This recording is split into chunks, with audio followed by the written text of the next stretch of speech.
ఎన్ఎస్టీవీకి స్వాగతం. నా పేరు సుమా. ముందుగా బులెటిన్లో హెడ్లైన్స్. రాష్ట్ర ప్రభుత్వం ఆశా వర్కర్ల డిమాండ్లను నెరవేర్చాలని ఎమ్మెల్యే పవార్ రామారావు పటేల్ డిమాండ్ చేశారు. తమ సమస్యలను ప్రభుత్వం దృష్టికి రావాలని ఆశా వర్కర్లు శనివారం ఆయన నివాసంలో వినతి పత్రం అందించిన సందర్భంగా మాట్లాడారు. చాలీచాలని వేతనాలతో ఆశా వర్కర్లు ఇబ్బందులు పడుతున్నారని, కాంగ్రెస్ సర్కార్ ఎన్నికల్లో ఇచ్చిన హామీ ప్రకారం నెలకు 18,000 రూపాయల వేతనం ఇవ్వాలన్నారు. వచ్చే అసెంబ్లీ సమావేశంలో బీజేపీ నేత మహేశ్వర్ రెడ్డి లేదా తాను ఆశా వర్కర్ల తరపున మాట్లాడనున్నట్లు చెప్పారు.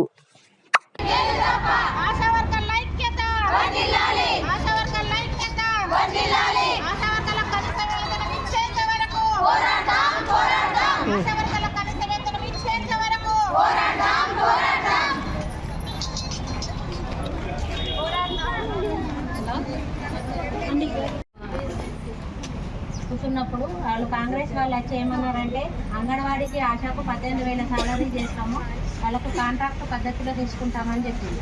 ఇప్పటి వరకు మాకు ఊసు లేదు. తర్వాత నేను 2 నెలల నుంచి మాకు సాలరీస్ లేవు. రోజు వర్క్ అవుతుంది కానీ సాలరీస్ మాత్రం వాళ్ళు ఇవ్వడానికి ఇబ్బంది పడుతుంది.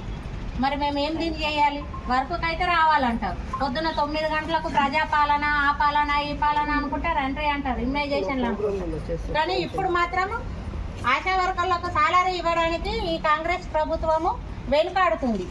కాంగ్రెస్ ప్రభుత్వానికి మేము చెప్పేది ఏంటంటే, మాకు 18,000 సాలరీ బడ్జెట్ సమావేశాలలో ఇవ్వకపోతే మేము ఎక్కడికైనా వెళ్ళడానికి సిద్ధంగా ఉన్నాము.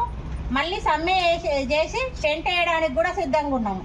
ఈ బడ్జెట్ సమావేశంలో మాకు కాంగ్రెస్ ప్రభుత్వము ఎన్ని ఇస్తానని ఒప్పుకున్నదో, ఈఎస్ఐ, పిఎఫ్, 18,000 సాలరీ, ఉద్యోగ భద్రత, మళ్ళీ డెలివరీ సెలవులు అన్నీ ఇస్తానే ఒప్పుకున్నది కదా. అన్ని ఇస్తేనే కరెక్టు. మా గురించి మీరు, ఆశా వర్కర్ల గురించి మీరు ఈ బడ్జెట్ సమావేశంలో మన నియోజకవర్గం తరపు నుంచి మీరు మాట్లాడతారని మేము కోరుకుంటున్నాం. ధన్యవాదాలు. ముదూరు నియోజకవర్గంలో ఉన్న ఆశా వర్కర్స్ సోదరు మంది నా దగ్గర రావడం జరిగింది.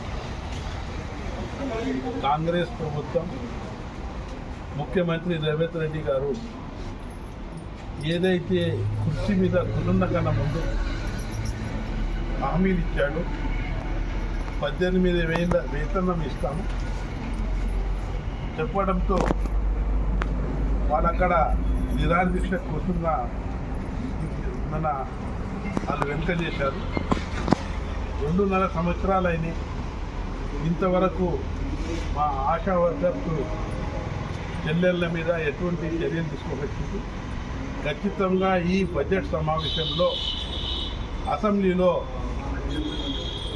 దీని విషయము చర్చకు మా ప్రతిపక్ష నాయకులు మహేశ్వర్ రెడ్డి కానీ, హరీష్ రావు కానీ అందరు కలిసి ఖచ్చితంగా మాట్లాడతాం, ప్రభుత్వంకు నిలబెడతామని ఈ సభాముఖంగా మీకు అందరికీ తెలియజేస్తున్నాం.